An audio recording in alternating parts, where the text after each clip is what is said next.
नमस्कार मित्रांनो, स्वागत आहे तुमचं आपल्या हक्काच्या चॅनल फन फिल्मी मराठीमध्ये। आज आपण रिव्ह्यू करणार आहोत स्वरगंधर्व सुधीर फडके या चित्रपटाचा। हा चित्रपट तुम्ही Amazon प्राइमवर पाहू शकता। या चित्रपटात मुख्य भूमिकेत आहेत सुनील बर्वे, मृण्मयी देशपांडे, सागर तळाशीकर, आदिश वैद्य। या चित्रपटाचे एक दिग्दर्शक आहेत योगेश देशपांडे। तर पहिले बोलूया स्टोरीबद्दल। हा चित्रपट आत्मचरित्र आहे महान संगीतकार सुधीर फडके यांचा। हा चित्रपट त्यांचा जीवन प्रवास उलगडतो, त्यांचं लहानपण, तारुण्यपण, त्यांचा संघर्ष आणि संगीतकार झाल्यानंतरचे महान गायकांसोबतचे काही किस्से, काही प्रसंग तो काळ आपल्या समोर सादर करतो। जीवनपट असल्यामुळे सगळं सांगणं बरोबर नाही, त्यासाठी तुम्हाला हा चित्रपट पाहावा लागेल। आता बोलूया काही पॉझिटिव्ह आणि निगेटिव्ह पॉइंट्स बद्दल। यामध्ये काही स्पॉयलर्स असू शकतात, सो स्पॉयलर अलर्ट। पहिले बोलूया काही पॉझिटिव्ह पॉइंट्स बद्दल। स्वरगंधर्व सुधीर फडके हा चित्रपट स्वातंत्र्यपूर्वीचा काळ आणि नंतरचा काळ हुबेहूब आपल्यासमोर मांडतो। त्यावेळीची भाषा शैली, कपडे, ठिकाणं सगळं सुंदर वाटतं। तांत्रिकदृष्ट्या चित्रपट खूपच वरचढ आहे।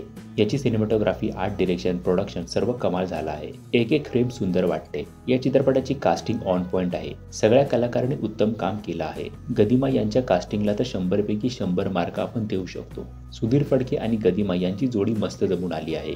अजून एक म्हणजे गदी माडगुळकर हे किती कसलेले गीतकार आणि कवी होते याची प्रचिती चित्रपट बघताना आपल्याला येते। त्यांच्यावर पूर्ण एक चित्रपट बनू शकतो असं सुद्धा आपल्याला वाटतं।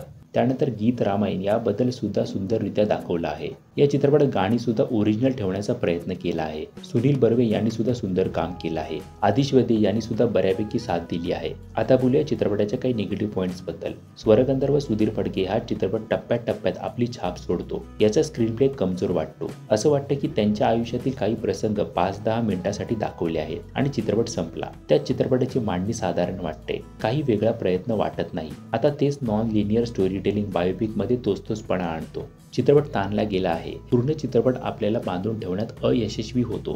जो संघर्ष दाखवला आहे तो पण वरच्यावर दाखवला आहे। म्हणजे एक सीनला दाखवलाय की त्यांच्याकडे काहीच पैसे नाहीत, मग ते मित्रांना भेटायला दुसऱ्या सीनमध्ये पंजाबला जातात। तिथे उल्लेख होतो की ते मध्ये मध्ये गातात आणि गायनातून पैसे कमवतात, पण ते दाखवलंच नाही। संघर्षाच्या काळात त्यांना लहान सहान गायनाची कामे कशी मिळाली, लोकांचा प्रतिसाद कसा मिळाला, त्यांची सुरुवात कशी झाली हे सुद्धा दाखवलं असतं तर अजून चांगलं झालं असतं। असे अनेक प्रसंग दाखवले पाहिजे होते, ज्यामधून त्यांचा जीवन प्रवास अजून उलगडता आला असता।